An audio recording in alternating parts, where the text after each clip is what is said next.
Hey there, what's up? And welcome to the first episode of Essence with AY podcast show with me, your host, Hajia AY.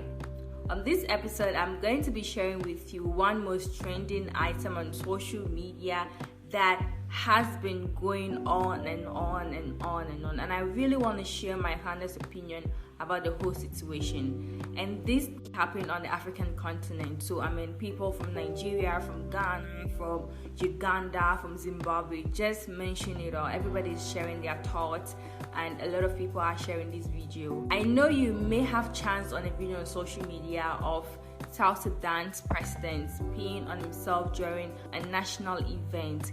Well, to start with, a lot of people have really shared this particular video, and to me, what is very pathetic is the fact that people made mockery of this video. Like, there isn't anything funny about the fact that somebody is peeing on himself.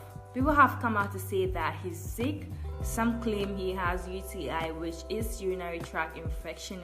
Whatever it may be, you don't have to laugh at the person. Like, once we keep growing and get to a certain particular age, our body tends to give up on us, and this is natural. So there's a lot of laughing emojis on most of these videos that has been shared, and I keep asking myself, don't people have conscience anymore? Like, what is wrong? What if this man is your grandfather or you're so closely related to him? Would you actually make mockery of him? No, you wouldn't. I think it's really high time we kind of start thinking around things people don't have total control of. This man is sick and mistakenly pees on himself. Have you actually thought about how he's going to be feeling, getting to know that, okay, this is a mess I've actually created and I don't have any control? You know, as youth, one of the things we are so fortunate to have is control over our lives, over the decisions we get to make and on our body.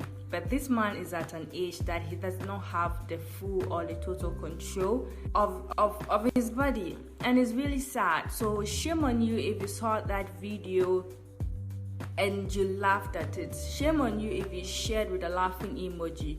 Shame on you. Now, the second aspect that I really want to talk about is, why would a 71-year-old man who knows that he is not fit but stands as a president, why do you even tend to do this to yourself in the first place? Why do we keep having presidents that are of age, people that are supposed to actually be whole and be taken care of by their family? These people are actually in active parliament. These people are actually in active politics. How are they really able to ensure that they fight for what is needed for their country?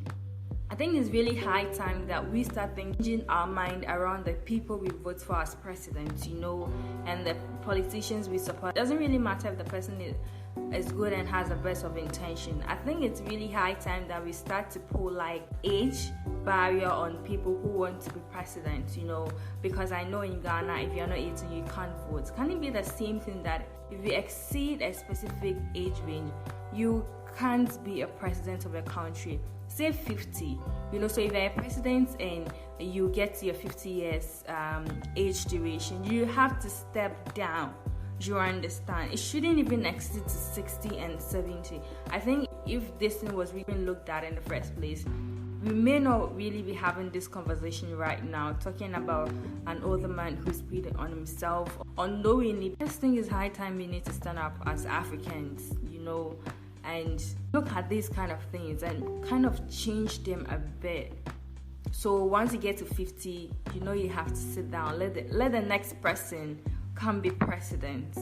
With the age of presidency, there was another lady from Nigeria who also made a video pertaining the same topic, and she was saying that there is this particular man who is also actually standing in the political field in Nigeria, and people are saying that it's not really about your strengths, but it's about what you can do, and she disagreed. And I think I also disagree, because as a president, there are a lot of things you have to do by yourself, like go to places, like ensure MOUs are signed and this and that. It just does not take the mind. It rather takes actually both. So if you can't do one, who is supposed to do the other one for you? Even though you may assign people to do that for you, it wouldn't be as you may want it. There is a news circulating on social media that the journalists that covered that event have all been missing, and some of them have allegedly committed suicide. With what I saw on social media, the first person to have committed suicide was the one that actually took that video, that particular video. If you have seen the video, realize that there's just this one particular person that was really able to capture this video, and this person is said to have committed suicide, and that image is circulating on social media, especially on Facebook. And there are people that are saying yes, it serves him right and all of those stuff and that stuff like that. But whatever happened to the person is unfortunate. But for somebody to take their life over something like this is a no-no for me. And I don't even think, honestly, I think it's a little bit suspicious, that somebody leaked such a video. In the first place, it was very unprofessional for whoever took that video to leak it out. Honestly, it was.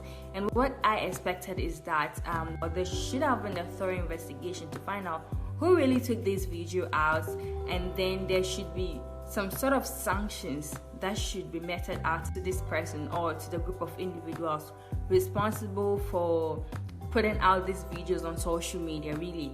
But to the extent that the person who took the video and who leaked it out committed suicide, and then actually left a note before he committed suicide, and then he was talking about how sorry he is, and that he only shared it with a friend, and that friend leaked it and all of those stuff. And in that note, he left the names of people who were involved in leaking of that particular video.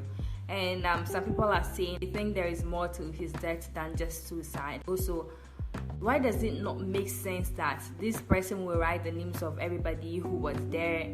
It's just like people actually came to him and then forced him to write that note and forced his hands on the pen and the paper to write the names of people who were involved in the leaking of the video, and then probably murdered him or something. And then after that, they made it look like it was a suicide, and then they left the note there, and then they went to hand the rest of the people. I think this should be a matter of emergency.